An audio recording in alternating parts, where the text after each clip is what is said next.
Hələlik razılaşmanın olacağının hər hansı bir əlamətləri görünmür və eskalasiya dərinləşməkdə davam edir. Amerika Birləşmiş Ştatları çox ciddi qüvvələri İran ətrafına toparlamaqda davam edir. Xüsusilə orada desant diviziyaları gətirilibdir, dəniz piyadaları diviziyaları gətirilib və təbii ki, onlar əgər belə bir məsafəni qət edərək, eyni zamanda bəzi şərq ölkələrinin ora cəlb olunublarsa, quru əməliyyatlarının da keçirilməsi istisna deyil. Açıq aydın görünür ki, İran güzəştə getmək niyyətində deyil, güzəştə getmək istəmir.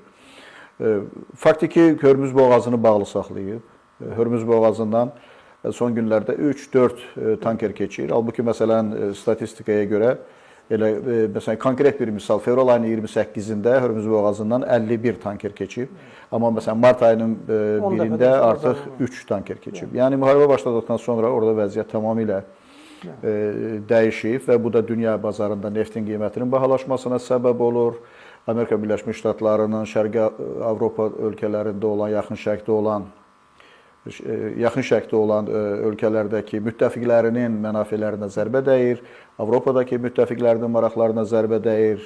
Amerika Birləşmiş Ştatlarının özündə benzinin bir barelinin, bir qalonunun qiyməti artıq $4 üstünə qalxıb ki, bu da Amerika Birləşmiş Ştatları üçün xüsusilə 3 dəfə bahalaşmaq. Noyabr ayındakı seçkilər keçiriləcək. Bu seçkilər, ara seçkilər ərəfəsində Tramp üçün və Respublikaçı partiyası üçün problemdir.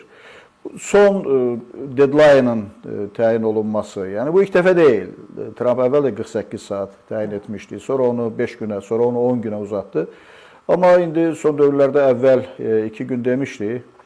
Bugün də bir yazı paylaşıb və orada konkret olaraq saat 20-yədək, yəni ikinci gün saat 20-yədək belə bir Amerika saatından heç bir izahat vermədən nöqtə qoyub. Yox, qərb saatı ilə, yəni bizim saatımızda sabah saat, gecə saat 11-ə, yəni 8-20, yəni Avropa vaxtı ilə saat 20-yə kimi vaxt verdiyini bildirib. Yəni bu deməkdir ki, yaxın vaxtlarda biz orada gedən proseslərin hansı istiqamətə yönəldiyini biləcəyik.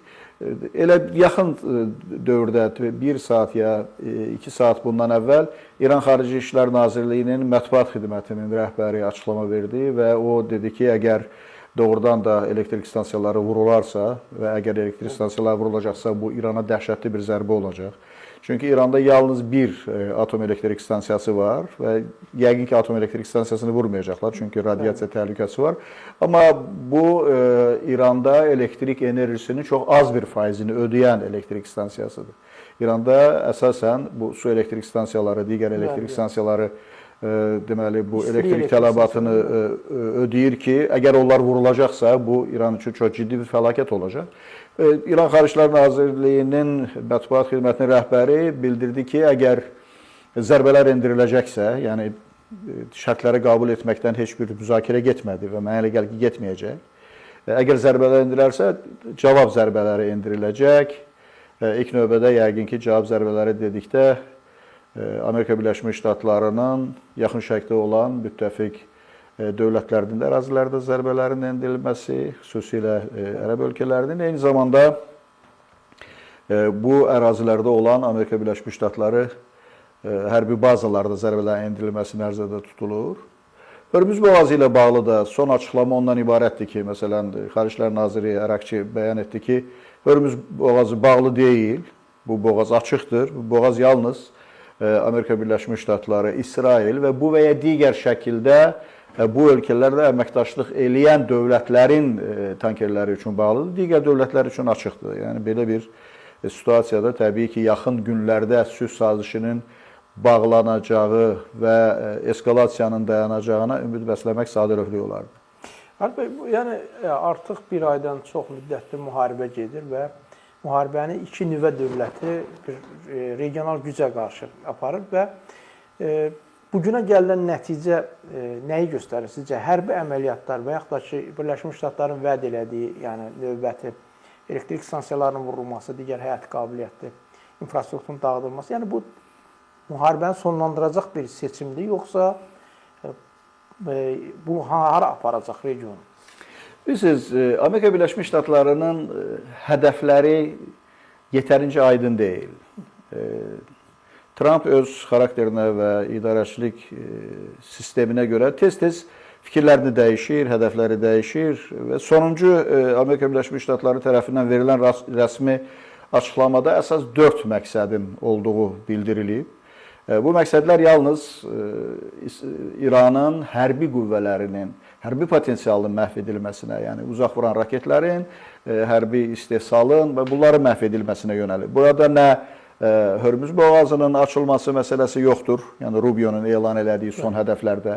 Burada nə Yaxın Şərq ölkələrində olan Amerika Birləşmiş Ştatları müttəfiqlərinin təhlükəsizlik təminatı yoxdur. Burada həmçinin hər hansı bir qarantiya yoxdur ki, o dövlətlər qorunacaq.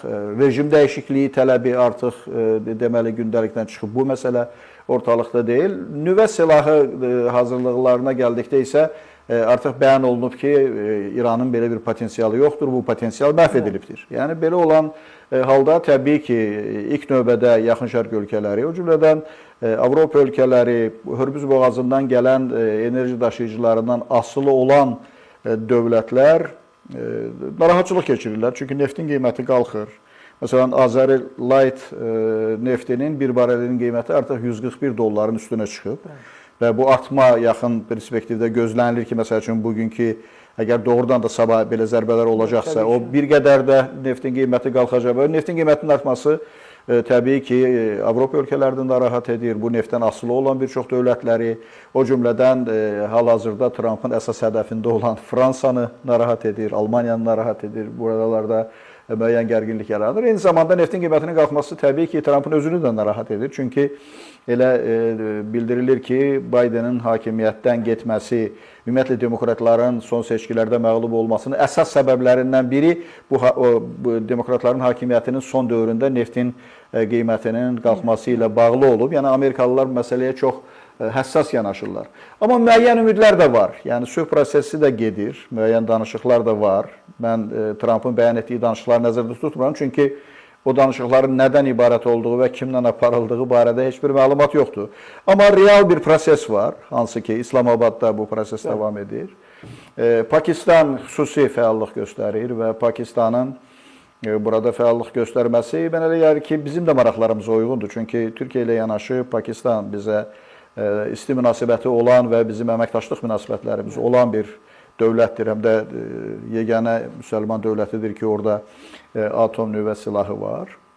Pakistanın əhalisi çoxdur, amma Pakistanda da 30 milyon, 40 milyon civarında Şiə müsəlmanları var ki, onlar vasitəsilə də İranla Pakistan arasında normal münasibətlər var. Eyni zamanda Pakistanla Səudiyyə Ərəbistan arasında normal münasibətlər var. Pakistanla Türkiyə arasında normal münasibətlər var. Pakistan İranla da danışa bilir və təsadüfi deyil ki, hal-hazırda Yaxın Şərqin ən ciddi dövlətlərinin, Türkiyənin, Misirin, Səudiyyə Ərəbistanının və Pakistanın Xaricilər Naziri tez-tez İslamabadda görüşürlər və bu konfliktin həll olunması istiqamətində müzakirələr aparırlar və dünən məlumat yayıldı ki, Pakistanın Xaricilər Naziri Pekinə səfər edib. Yəni, bu prosesin arxasında həm də Çin dayanır.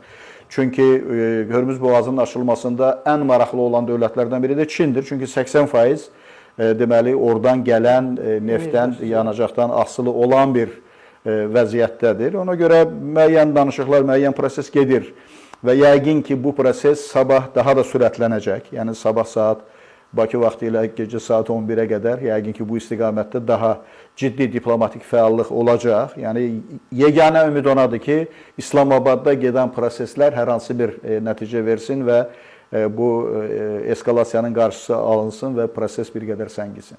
Yeri gəlmişkən, Reuters agentliyinin son məlumatında bildirilir ki, bu danışıqlarda Birləşmiş Ştatları vitse-prezidenti